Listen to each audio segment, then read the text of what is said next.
Salut. J'espère que vous allez bien. Voilà.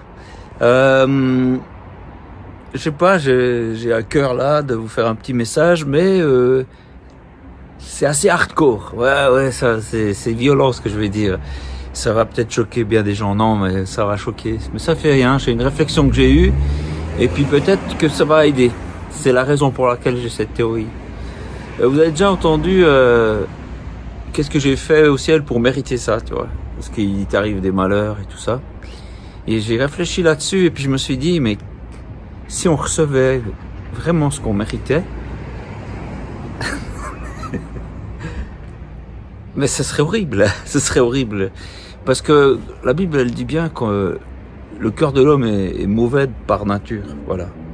Alors, je sais qu'il y a tout un courant de gens qui pensent que l'homme est bon et tout ça, mais je pense qu'il suffit de prendre quelques personnes, les mettre sur un bateau pendant quelques mois, puis vous allez vous rendre compte que non. En tout cas, moi, je peux paraître bon par rapport à d'autres gens parce que je m'intéresse à eux, parce que par exemple, je dessine dans un but de les aider, tu vois.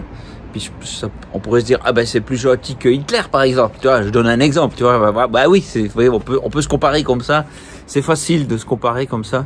Mais si on regarde foncièrement dans le cœur, si on regarde la pureté, la bonté de Dieu, tu vois, à côté, on est tous des êtres détestables. Mais oui, parce qu'on pense qu'à notre propre paume. Enfin, en tout cas, je me rends compte que je suis souvent comme ça, et puis j'imagine que vous aussi. Donc, qu'est-ce qui fait que quand on vit dans un endroit avec où on est bien, tu vois, où il n'y a pas la guerre, et puis que d'autres endroits il y a la guerre, c'est un cadeau, voilà, c'est ça.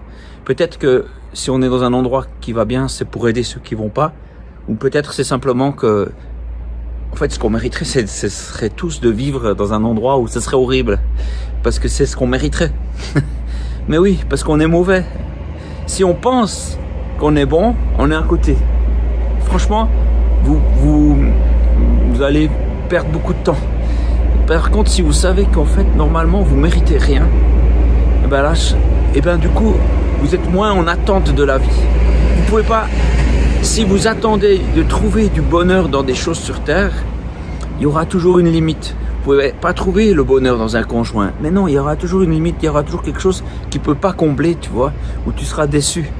Et puis, ta joie, moi je la trouve en Dieu. Je trouve qu'en Dieu, il y a une joie qui est plus difficile d'accès, dans le sens que ça va avec le temps. C'est pas juste un moment, puis après, voilà, ça va avec le temps et tout ça. Mais c'est beaucoup plus profond. Alors que les joies de cette terre ici-bas, même si elles sont bien, par exemple, moi ça m'arrive, je suis dessinateur, ça m'arrive d'avoir quelques instants de grâce où je me dis, waouh, quel bon moment. Aussi, en jouant certaines pièces de théâtre, des choses comme ça, je me dis, waouh, ce moment c'est extraordinaire.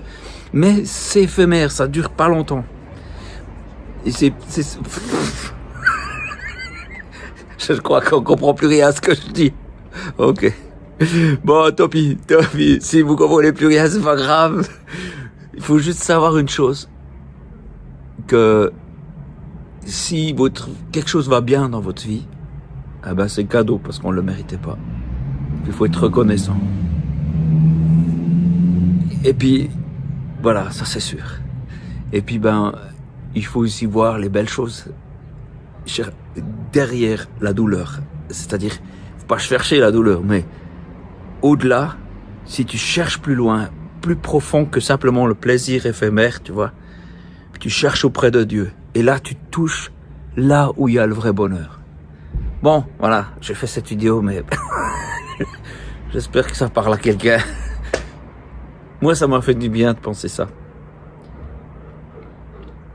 Ouais, j'ai peut-être aussi à cœur de dire, c'est qu'il y a des gens qui ont une vue très matérialiste des choses. C'est vrai. Ils se disent, mais ici on a de la chance parce que on a l'eau courante, on a des chauffages, des trucs comme ça.